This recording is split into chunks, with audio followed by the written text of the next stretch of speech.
listen up, y'all. It's the queen of automation, Megan Donnelly, here to give you inspiration. Founders and business owners gather round. I'ma show you how to build systems that'll astound. Streamline your processes, no need for... Hey everyone, welcome back to the Queen of Automation podcast, where we talk about why technology is only good when it works and how I help you make it work. Today we're going to talk about something a little unique and a little different.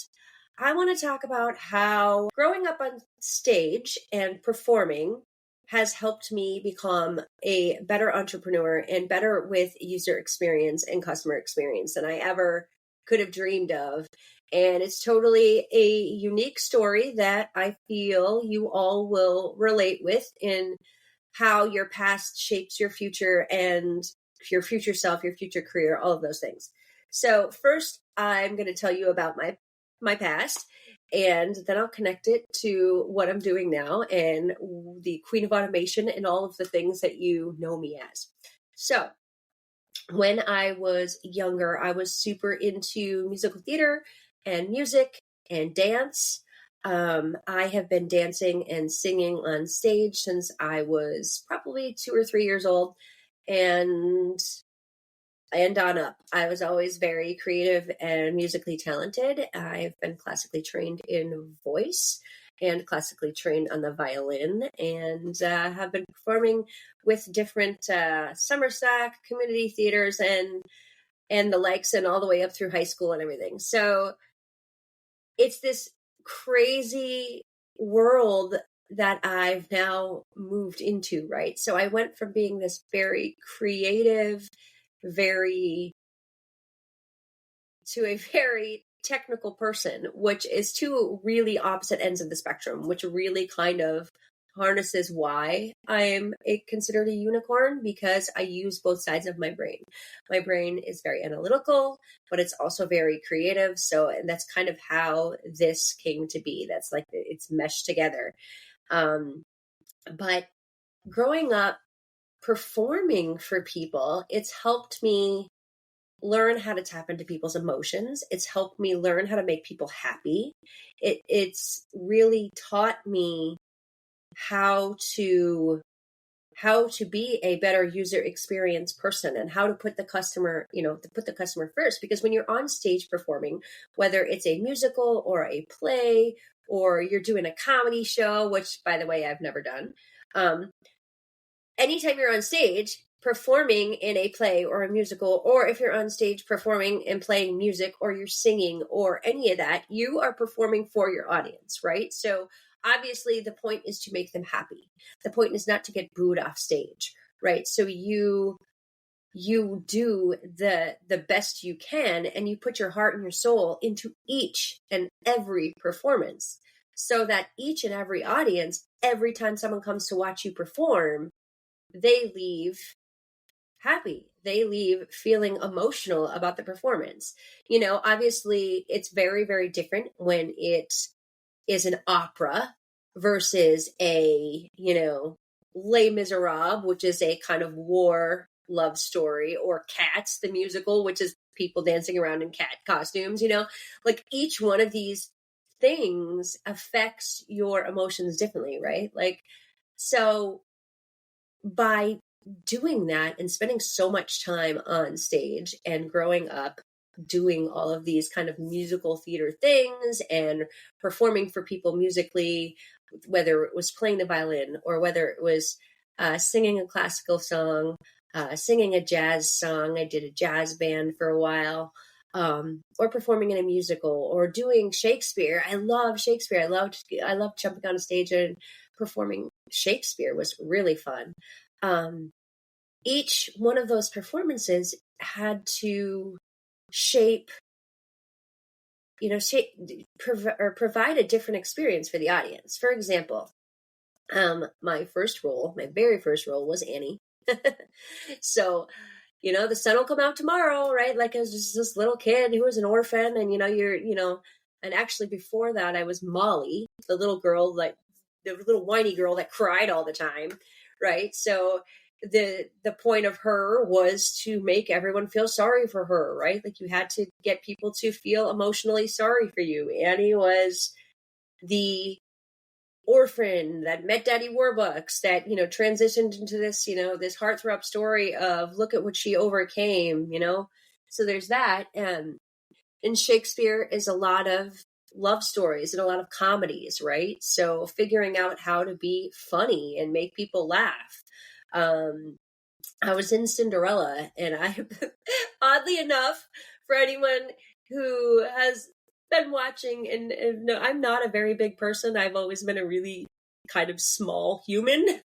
And I was in Cinderella, and I played the ugly, fat stepsister.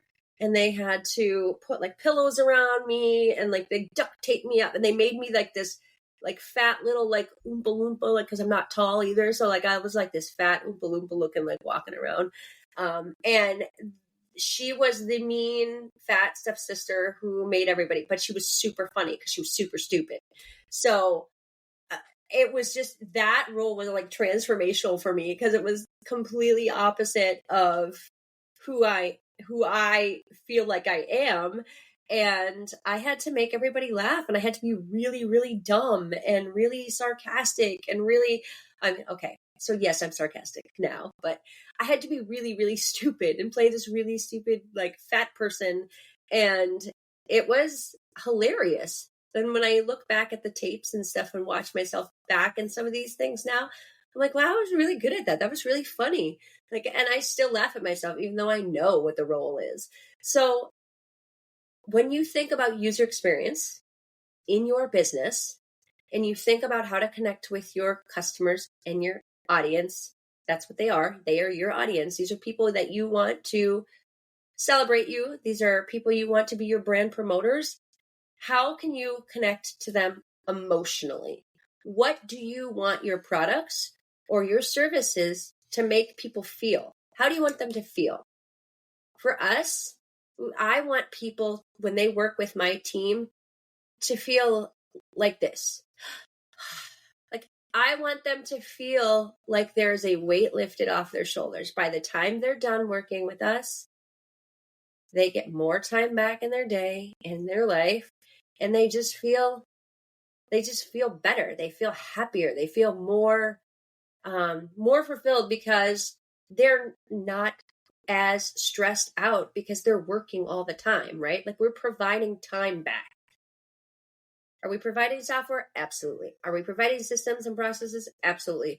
But at the end of the day, the real thing that we're giving someone back is time. By putting and simplifying people's operations, we're giving them back time. So when you think about your product or your service that you're offering someone and that you're putting out to the world, it's not your ghostwriter. That's not what you're offering somebody. What's the thing that you're offering them? Yes, you're writing for them. That's fundamentally, that's what you're doing. But that's not the emotion. That's not the thing that you need to tap into. That's not the thing that you're giving them back. You're giving them back. I mean, a ghostwriter also gives people back time. So you're giving them back time, but there's more than that. Basically, all I'm trying to say is when you are looking at your brand, your business, your products and services, and you're trying to talk to your audience, you're trying to talk to your customers, and you really want them to engage with you and understand who you are, you need to connect with them emotionally. You need to figure out what the thing is, humor. We use a lot of humor. We use a lot of sarcasm, right? Like, we like to have fun, but we also really like our customers to feel comfortable. And we are very transparent. We are very open. We're not afraid to tell people, hey man, like, your shit sucks. You are doing way too much. Like, this is way too complicated. Like, I'm very open and honest and transparent with people who work for me or work with me. I just tell people how it is because I don't feel like beating around the bush and like trying to always kind of, yes, we do it in a diplomatic way, but if it takes me 3 days to tell you how your stuff isn't working, that is not helpful and that is not saving time, right? Like, that's not the point. Like, the goal is 2 hours. I'm going to tell you where we can simplify your business, and then we're going to start simplifying your business. Like, that's the thing. And with all of you, you have that thing, that one thing that you're offering. You have whatever that is. Tap into that emotion, tap into what you're offering someone, and really use that. Like, think about it. You're on stage and you're in a musical, you're in a play, you're in a show. Think about your brand as the character, right? Your brand is the character in your own show. When someone is watching your show, what do you want them to feel? How do you want them to feel? When they leave the show and they go out onto the street, or your newspaper reporter is sitting in the audience, and when he leaves and he's going to go write his article about how good or bad the show was, what do you want him to say? What's the story you want him to tell his friends and them to tell their friends? And the trickle-down theory about your brand, about your story, about your show. That's the message. That was my kind of aha moment that I had with my team last week when I said this to him. I was like, oh, you know what? This has really helped me become an entrepreneur, and I didn't even know it. That's why. I was like, wow, now that I can think about it. And then it was super funny because they said, Andrea, she says to me, you should do a podcast episode on this. And I was like, I don't even know where to start. And so here we are, we hit record, and so now I'm just telling you all, this is why it works. This is how this has affected me and shaped my being able to do this, being able to have conversations, being able to talk to people, being able to emotionally connect with people and network with people. It just was funny that it never dawned on me before. So that's my story.